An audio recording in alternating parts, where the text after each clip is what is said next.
you've written, if memory serves correct, 3 books? I have, Okay. 3 books.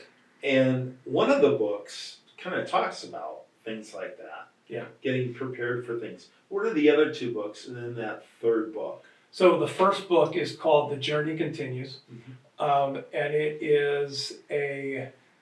it's my cancer journey. So and I write very clearly about the emotional, physical, and spiritual pieces of my journey. It started out as my blog, and I have been very transparent and open about most of my cancer journey. There's been a few seasons where has felt like, yeah, this is more private and more me, but the vast majority of it has been very open and very transparent. And my wife writes as part of that too. She shares from the perspective of a caregiver. So that's The Journey Continues.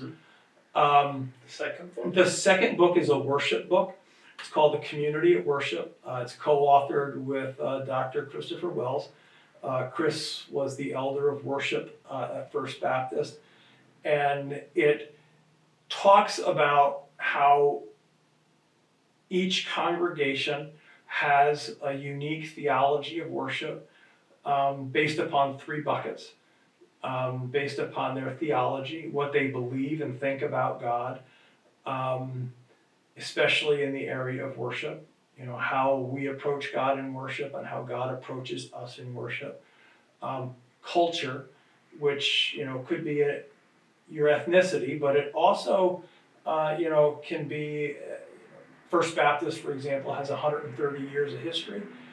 We have some patterns built into our worship where if we don't worship in a certain way, then something is being done incorrectly. And then practice is just when one worship service is over, you're going to do another one in 7 days. How do you get from one to the other? Who picks out the music? Who's responsible for putting together the bulletin? Is there a rehearsal? Who leads worship? Just the nuts and bolts kind of stuff. And we talk about how a lot of our conversations in our churches around the idea of worship are based upon likes. I like this, I like that, this makes me feel good. And not really thought out ideas based upon a theology and a culture and a practice. Just the 3rd book. Yeah, the third book. Third book, yes. So the 3rd book is called Caring Conversations. And it comes out of the journey that Nancy and I have been on dealing with my cancer stuff. And so... and your wife and you have been on this journey for how many years?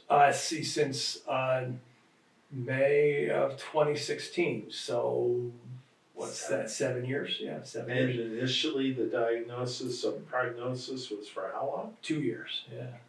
Yeah, so we're doing good, right? Wow. We're doing good, right? Wow, Yeah. praise the Lord. Yeah, we're doing That good. is awesome. And so you have this book. Yeah. And in this book, what's the purpose of the book? The purpose of the book is to help people think through how to navigate life's disruptions.